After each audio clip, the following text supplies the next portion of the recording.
going to go over the pronunciations for the muscle names, and that might help you spell them better. And so I'm going to start with the anterior muscle man, then posterior, and then do the heads, okay? All right, so let's run down some of these and how you pronounce them. First one is temporalis on the side. Masseter is the cheek muscle. Then we go down to trapezius, and then deltoid, the shoulder. Triceps brachii and biceps brachii.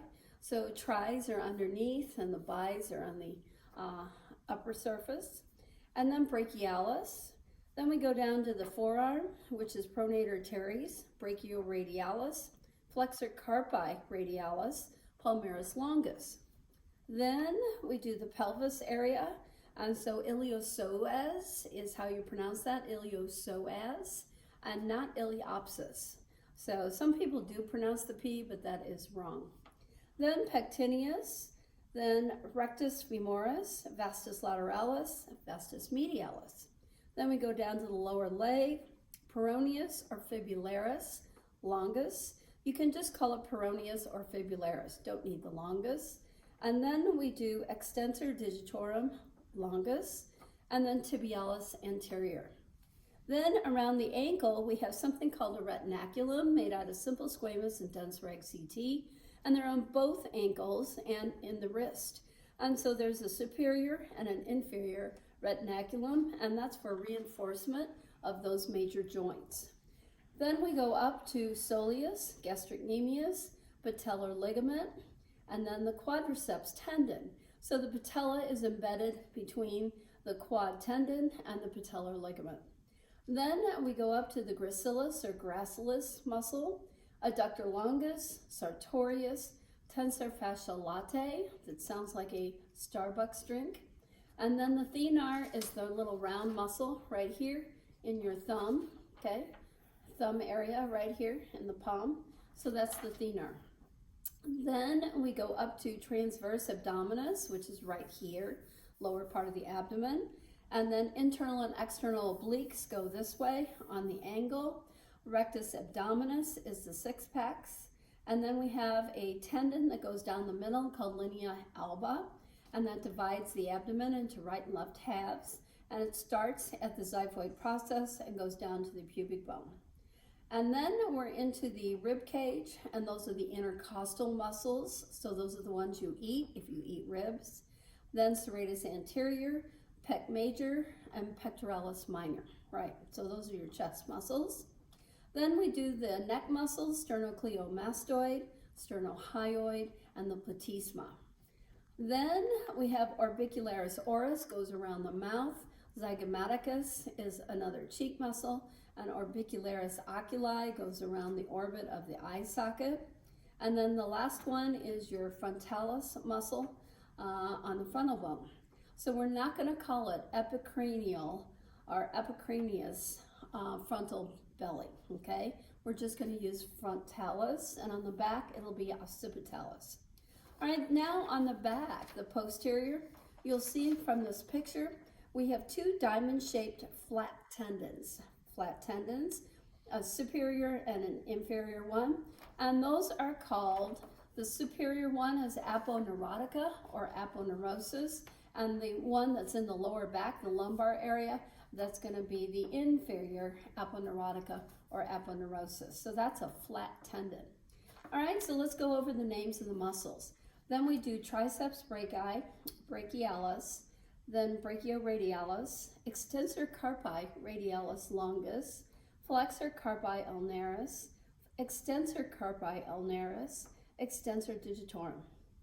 Then we go down to the it band, which is right here. It's a nice flat tendon. And so that's called the iliotibial tract. That's where the it comes from. Then gastrocnemius is your calf muscle, and then soleus, then fibularis longus or peroneus, and calcaneal tendon, common name Achilles tendon. And then I labeled retinaculum going around the ankles for support. And then we go up and we get the hamstrings. So the hamstrings are semimembranous, semitendinous, biceps femoris, and then adductor magnus, is wedged in the corner. Then we have the gluteal muscles, gluteal maximus, gluteus medius, and there is a gluteus minimus, but it's way underneath and we can't see it. Then we have the inferior aponeurosis, latissimus dorsi, the big back muscle, rhomboid major, teres major, infraspinatus, and the deltoid, the big shoulder muscle. The traps are in the back shoulder area, and then sternocleidomastoid, and then the last one, occipitalis. So we're not doing the epicranius occipital belly, okay? Just occipitalis. So that's everything on Muscle Man, all right? And then the last handout you just got was the muscles associated with the head, and we have to teach these because we do have some students that will be going into dental hygiene, and they need to learn these. And so I'll do the one on the bottom and give you the functions real quick as I go through them. So the first one is called corrugator supercilii, and that's going to run your eyebrows, okay, that muscle. The next one, orbicularis oculi, closes your eye, going around it. Levator labii superioris. Labii always means, labius always means a lip, so it runs your upper lip.